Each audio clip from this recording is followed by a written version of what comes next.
The region has been battered by the worst snowstorms seen in decades. Airports have been closed, cars are stuck on roads, and thousands of homes have lost power just days before Christmas. The BBC's Imtiaz Tychy sent this report from Washington. One of the biggest December snowstorms to hit the east coast of the United States in decades. The blizzard-like conditions smothered Washington, D.C. and surrounding areas. Even President Obama, on his return from the climate change summit in Copenhagen, got caught up in the blizzard-like conditions. The weather was so bad, the president had to travel by car, rather than taking a helicopter to the White House as he normally does. There have been thousands of traffic accidents and widespread power cuts. But it was airports which suffered some of the worst problems. More than 1,200 flights were cancelled or delayed, stranding thousands of passengers. There's nothing you can do about nature. You just have to grin and bear it. More than 60 centimeters of powdery white flakes blanketed many areas as the giant weather system moved its way northward to New York and surrounding states. Many businesses were left nearly deserted after people stayed home during what's normally one of the busiest shopping weekends of the year ahead of the holiday season. Still, New York Mayor Michael Bloomberg was confident the worst was over.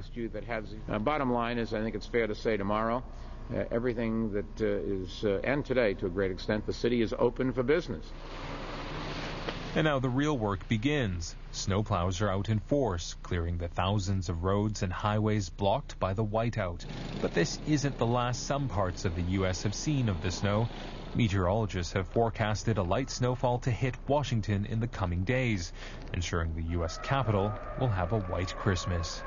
Imtiaz Tychy, BBC News, Washington.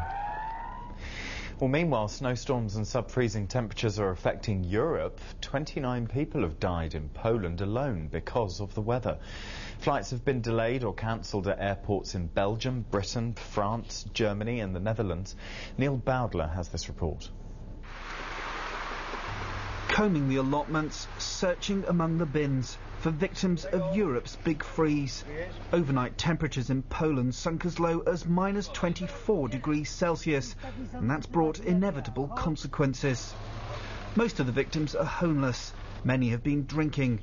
Nothing extraordinary for winters here, but the local police are calling on the population to do more to help.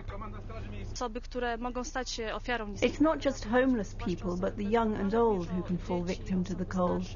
We shouldn't be indifferent to people lying on pavements or on the ground. The freeze brought out a record crowd of thousands for a Christmas soup kitchen in the Polish city of Krakow. Polish dumplings, cabbage and mushroom soup were on offer for what will be, for many, their only Christmas meal. Burning stoves giving a little warmth. In northern Spain, the weather brought snowball fights on the beach and turned the country into a winter wonderland. Elsewhere in Europe, there was nothing but misery, as tens of thousands of travellers were stranded at rail stations, on roads and at airports, as heavy snow and ice hit the continent hard. Neil Bowdler, BBC News. Well, staying with the weather and the travel problems, Eurostar has announced that passenger train services linking Britain with continental Europe will remain suspended until it finds out why its trains have been breaking down in the Channel Tunnel. More than 55,000 passengers have been hit by cancellations so far. Ben Shaw reports. Stranded in Paris. Passengers caught up in the travel chaos caused by the failure of Eurostar trains. They say their frustration has been made worse by a lack of communication. I think they could do a lot more for people stuck here. I mean, if you've got young children, it must be a nightmare. We have no accommodation. We said, can we get the train to Calais and the ferry? They're saying, we don't know what you can do. Back in the UK, and the transport problems haven't been restricted to rail. In Folkestone, there was a huge backlog of cars and lorries. And here in St Pancras, not a single international departure since yesterday afternoon. We thought coming here everything would be so organised and fantastic. And with this and with BA threatening to ruin our holiday on the way back, yeah, we're quite devastated. It's a big mess. I was really expecting to travel today, but now waiting. It's been a fraught weekend for passengers. Many were trapped underground in the Channel Tunnel for hours. Others have had plans for a family Christmas ruined. But while their customers have suffered, Eurostar bosses will also be counting the cost of a disastrous few days. trouble began on Friday evening when 5 London-bound trains broke down in the Channel Tunnel. Nearly 1,400 passengers had to be evacuated. The fallout meant on Saturday there was a severely disrupted service with further breakdowns, and 31,000 ticket holders were forced to change their travel plans. Today, all services were cancelled and a further 27,000 people were left stranded. So what exactly was the problem? The weather conditions were extremely acute, much worse than they are in the UK and northern France, and a set of combination of some very acute weather conditions caused snow to be ingested into the trains in a way that's never happened before. Eurostar have cancelled all services tomorrow. They say they'll spend the day testing modifications to the trains. This afternoon, 500 passengers were given train and ferry tickets to France. They were the lucky ones. Tomorrow, thousands more will be unable to travel. Ben Shaw, BBC News, St Pancras Station. This is BBC News with me, James Dagwell. Still ahead, spectacular and dangerous, the volcano in the Philippines, which is ready to erupt.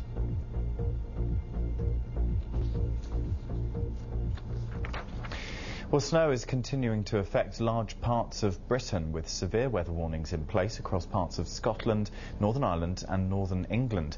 Jenny Hill reports. Grounded in snow, these planes were going nowhere.